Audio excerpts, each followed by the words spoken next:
So naintindihan na ninyo. Pero itong protocol na to, gusto sanang i-break po ni Trump. Kaya nag-invite siya ng mga leaders ng mundo based dito sa balita ng Forbes. Pero yung in-invite siya ng mga world leaders like Xi Jinping po, ang sabi hindi man po pupunta. Nasanay na kasi sila. Gusto sanang baguhin yung tradisyon na to. Kaya lang nasanay na yung mga world leaders. Ito naman po yung bago naming product na binibenta online. iGlow Serum, whitening po siya. Tingnan ninyo yung epekto sa aking anak na architect before and now. Yung mga inquiries po ninyo, dumiretso na lang kayo sa kanyang Facebook account, Riz Maravillas. May kaguluhan na naman mga kababayan na ginagawa. Yung mga DDS, mga supporters po ni Sara Duterte at ni Digong. Kasi yung ating Pangulong Bongbong Marcos daw, hindi imbitado ni Trump sa kanyang inauguration. Imbitado po ng Amerika yung mga sugo as a matter of tradition and a protocol. Pero si Trump, base po sa report ng Forbes, gustong i-break niya yung tradisyon. Kaya may mga leaders ng mundo, mga kaibigang bansa, pati kalaban na bansa na gusto niyang imbitahin at inimbita nga niya po. Kasama sa gusto niyang imbitahin si Xi Jinping ng China. Kaya lang si Xi Jinping hindi daw aaten. So ngayon, yung mga DDS po, ginawang big deal itong issue na yung ating Pangulong Bongbong daw, hindi na imbita. Ayan ba? Guests who received invitations and who did not for the inauguration of President Trump. Marcos not invited to Trump's inauguration. Envoy Romualdez to attend. Sabi pa na isang Pro Duterte page. Wala na, finish na. Marcos hindi imbitado, hindi invited. Yan pangalawang araw pa lang po ng taon 2025, massive na naman po yung propaganda, paninira ng mga DDS sa atin pong administrasyon. Ngayon, ipaliwanag natin, ano ba yung protocol, long-standing tradisyon ng Amerika? Pero sabi nga mga kababayan dito sa balita, gustong i-break yung tradisyon na yon ni President Trump. Kaya may mga inimbita siya na mga leaders. Kaya yung mga inimbita niyang leaders, hindi man yata a-attend. They will stick with the tradition siguro. So yun ang pag-uusapan natin mga kababayan. Para hindi umobra yung paninira na nagsisimula pa lang yung taon. Full blast na agad yung mga DDS sa paninira sa ating Pangulong Bongbong Marcos at ginagamit nila itong inauguration ng susunod na presidente ng Amerika, si President Trump, President-elect Trump. But before that mga kababayan, click subscribe muna dito sa ating YouTube channel and hit the notification bell para lagi po kayong updated sa mga kaganapan dito sa ating bansa. Like and share na rin po ninyo ng ating video. At huwag na rin po ninyo na-skip yung ating mga commercial ads para tuloy-tuloy lang ang pag-unlad ng bagong Pilipinas. At itong ating programa mga kababayan, atid sa inyo nitong ating mga sponsors. Firmax Firming and Lifting Cream. Pinapay po sa mga pulses in affected area. Mainam po ito sa mga pains at paninigas ng mga kaso-kasuan. Ito sa mukha naman yung application, anti-aging, Automax po siya. Ito iGlow Serum mga kababayan, whitening po siya, made in South Korea. Ito naman po, Nengxia Red Mix Fruit Drink, gawa po siya sa goji berry, may anti-cancer properties po siya. At sa mga nagana po ng malinis and spacious fitness gym, pumunta lang po kayo sa aming Colossal Fitness Gym. May Grab car rental din po kami. At bills payment po sa aming office. At saka sa mga mahilig po sa mga imported bags, manood po kayo sa live selling ni Madam Aileen Rosales sa kanyang Aileen Closet po. Pati mga shoes, ito yung kanya po. Ito yung kanyang page. Kita ninyo, napakagandang mga online selling po siya. Si Madam Aileen Rosales. Cellphone number niya po, 773-798-7816. Balikan natin mga kababayan itong mga ginagawang paninira ng mga DDS kasi daw yung ating Pangulong Bongbong Marcos hindi imbitado ni Trump. Gusto nilang maliitin ang ating Pangulo. Ang tanong po, bakit nung 2016 at 2017, yung unang presidency ni Trump, imbitado si Digong? Di ba? Pakita nga kayong invitation kay Digong. Makapanira lang kayo. Yung aatin po, mga kababayan, sa inauguration. Kasi hindi siya practice ng Amerika. Yan report ng Philippine Star. Sabi diyan heads of state not invited to Trump inaugural. Sabi dito, President Marcos will not attend the inauguration of U.S. President-elect Donald Trump, who will return to the White House this month after staging what has been described as one of the most remarkable political comebacks in modern history. Philippine Ambassador Jose Manuel Romualdez will represent the Philippines during the inauguration, which will take place on January 20. So sabi dito sa balita, since the 1800s, no head of state has been invited to the U.S. presidential inauguration. Only ambassadors represented in Washington, D.C. are invited. Paliwanag po ni Ambassador Romualdez. So, naintindihan na ninyo, mga DDS, kung bakit yung ating Pangulong Bongbong Marcos hindi mag-a-attend. And he will be represented ng sogo ng ating bansa sa Amerika na si Romualdez, si Babe Romualdez, Ambassador Romualdez. Basta lang kayo makapanira. Long-standing protocol siya. Yan the long-standing protocol. Why no foreign presidents attend U.S. inaugurations? Sabi diyan, instead of inviting foreign presidents or heads of state, the U.S. invites ambassadors or diplomatic representatives from other countries based in Washington, D.C. to attend the ceremony. This ensures respectful international recognition without overshadowing the domestic focus. Para lang maintindihan ninyo mga DDS. Kasi kayo, wala kayong ino-observe na protocol. Di kayo marunong sumunod sa protocol. May sarili kayong protocol kasi sa buhay. Di ba? So sabi dyan, this protocol has been followed for many decades across all U.S. inaugurations. It applies to all foreign leaders regardless of their status or relationship with the United States. Claims that President Bongbong Marcos was excluded from the inauguration due to unfounded allegations are misleading. His absence, like that of other world leaders, follows diplomatic tradition, not personal or political reasons. So naintindihan na ninyo. Pero itong protocol na to, gusto sanang i-break po ni Trump. Kaya nag-invite siya ng mga leaders ng mundo based dito sa balita ng Forbes. Pero yung in-invite siya ng mga world leaders like Xi Jinping po, ang sabi hindi man po pupunta. Nasanay na kasi sila. Gusto sanang baguhin yung tradisyon na to. Kaya lang nasanay na yung mga world leaders. Ito yung report ng Forbes, mga kababayan. Breaking, sabi dyan Trump invited Chinese President Xi Jinping and other world leaders to inauguration. Here's why that's unprecedented. Yan sabi rito. President-elect Donald Trump invited Chinese President Xi Jinping and other world leaders to attend his inauguration. His incoming press secretary confirmed Thursday.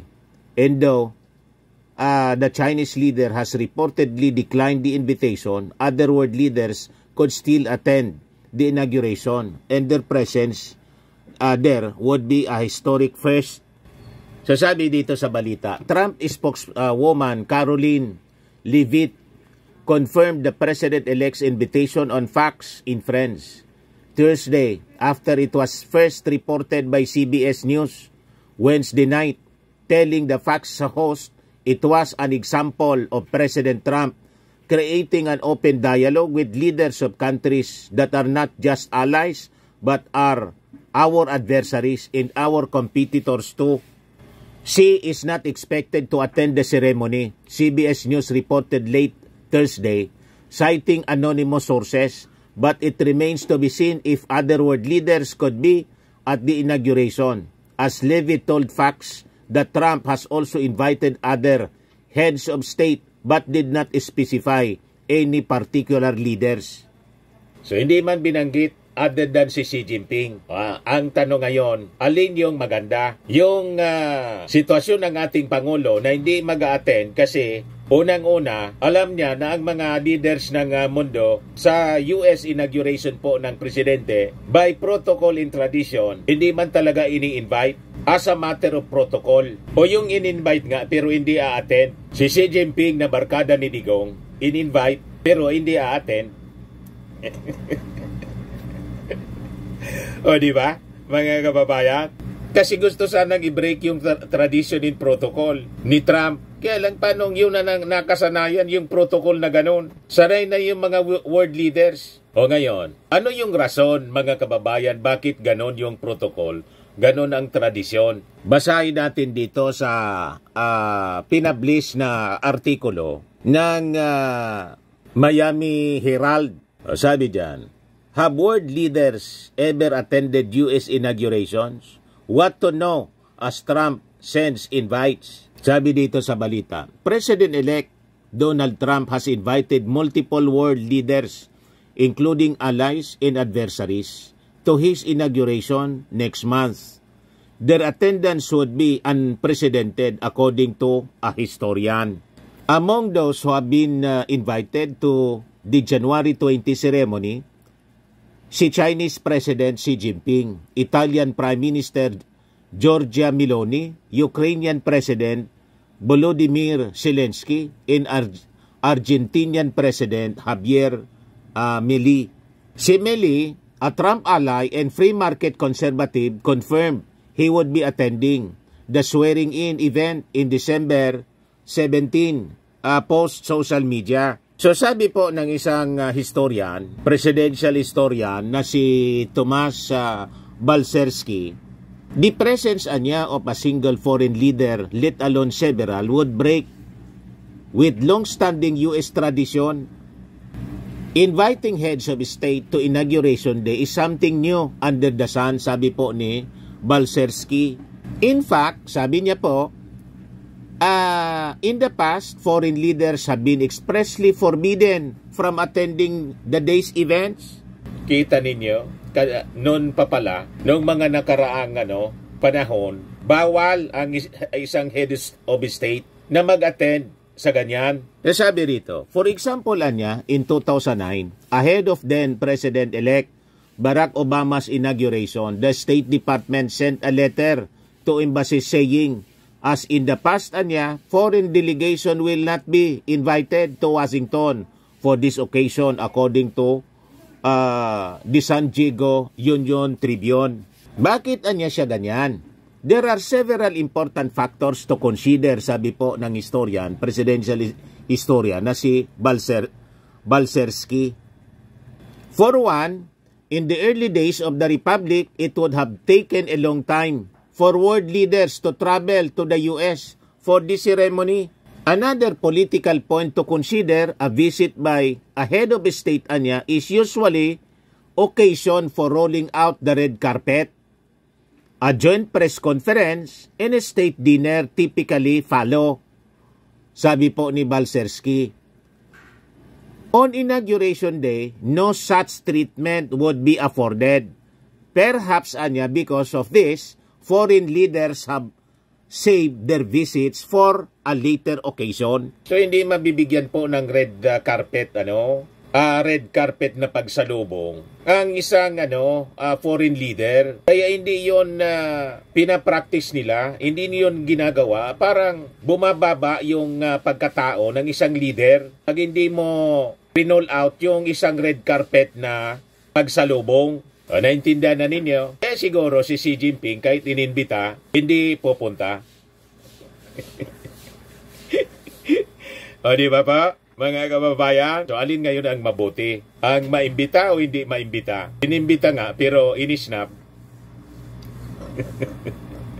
Kasi nga po, mababa ang magiging trato. Hindi red carpet yung pagsalubong. Gusto ninyo na ganon ang magiging trato sa ating Pangulo? So mabuti na mga kababayan na hindi mag-attend sa isang inauguration po ang ating Pangulong Bongbong. Anyway, that is part of the protocol and that is part of the tradition, long-standing tradition na gusto sanang i-break ni Trump. Kasi alam naman po ninyo itong si Trump, iba din yung mindset niya. So hindi po hindi negative po ang balita na yung ating Pangulo hindi imbitado at hindi din pupunta kasi hindi nga imbitado eh. Pero imbitado po yung sugo. Ang pupunta po si Ambassador Babe Romualdez at as it is part of the protocol. At saka tayo pa na isang kaibigang bansa. Kung inimbita nga si Xi Jinping na isang adversary, kasi yung iniimbita pala po, hindi man como kaibigan, imbitado. Pati po adversaries, iniimbita bilang gesture siguro ng pwede niya tayo mag-usap. Parte yon mga kababayan sa mga strategy. Tayo naman po, dati ng kaibigan ng Amerika. Di ba? And si Trump, mga kababayan, personal na barkada po ni Mrs. Imelda Romualdez Marcos. Close sila po. Yan Donald Trump, tapos si Mrs. Imelda Romualdez Marcos. Di ba? Iyakan kayo ngayon, mga DDS. Basag agad yung inyong mga propaganda. Kala ninyo, pino-pull down ninyo yung ating Pangulong Bongbong Marcos. Minamaliit ninyo. Kasi hindi niya inimbita ni Trump. Yung inimbita po si Xi Jinping, hindi aaten. Barkada ng idol ninyong si Digong.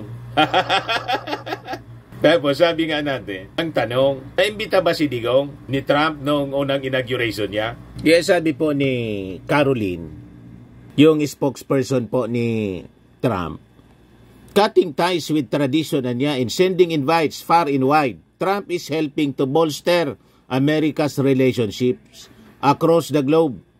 This is an example of President Trump creating an open dialogue with leaders of countries that are not just allies, but our adversaries and our competitors too, sabi po ni Levitt. Ngayon, si Balcerski, yung historian po, had a different interpretation of the invitation. Sabi niya rito, judging by the numerous visits already made by heads of state to Mar-a-Lago, attending the inauguration can be seen as a requirement to curry favor niya and prove loyalty to President-elect Trump. Naintindihan na ninyo, mga DDS, dapat kasi before na bobo kayo inyong mga bibig, dadaldal, konting research. Para hindi po kayo napapahiya, lumalabas na mga ignoramos kayo. Santambak na mga ignoramos. Sa mga naghanap ng malinis and spacious fitness gym, pumunta lang po kayo sa aming Colossal Fitness Gym. We also offer Grab Car Rental with our brand new 2023 model ng Toyota Innova. We also accept booking for those who are planning to travel via PAL, Cebu Pacific, and other airline companies, local and international, and bills payment for Meralco Bills, PLDT, Aleco Bills, etc. Ang Colossal Fitness Gym is located at 3rd floor Security Bank Building, Landco Business Park, Legazpi City, Albay. For inquiries, look for Chilon Maravillas. Contact number 0966-802-0949. Yan yung aming Innova. Lagi na pong matao sa amin. Pati mga foreigners po, tingnan ninyo. Mga British tourists sila. Ang lalaki ng katawan na, mga kababayan, nag-gym sa amin. Ito naman po, Indian National. Ito mga mga European sila. Ito naman yung bago naming product na binibenta online, Eye Glow Serum. Whitening po siya galing sa South Korea.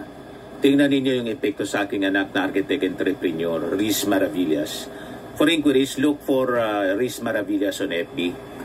Ito naman po, Firmax Firming and Lifting Cream. Pinapahid po ito sa mga pulses and affected area. Mainam po ito sa mga pains at paninigas na mga kaso-kasoan. Ito po, Automax Radiant Serum. Sa mukha naman yung application. Anti-aging po siya. You will look 10 years younger than your age. Sa mga cancer patients naman po, baka lang gusto niyo itong itry. Nengxia Red Mixed Fruit Drink. Hindi man po siya gamot, food supplement siya. Kaya lang, gawa siya mga kababayan sa goji berry. Yung goji berry may anti-cancer properties. Yung mga inquiries ninyo, dumiretso na lang kayo sa aming messenger sa Facebook para masagot namin agad. Ayos po. Ako po si Dante Maravillas. Bye-bye. God bless.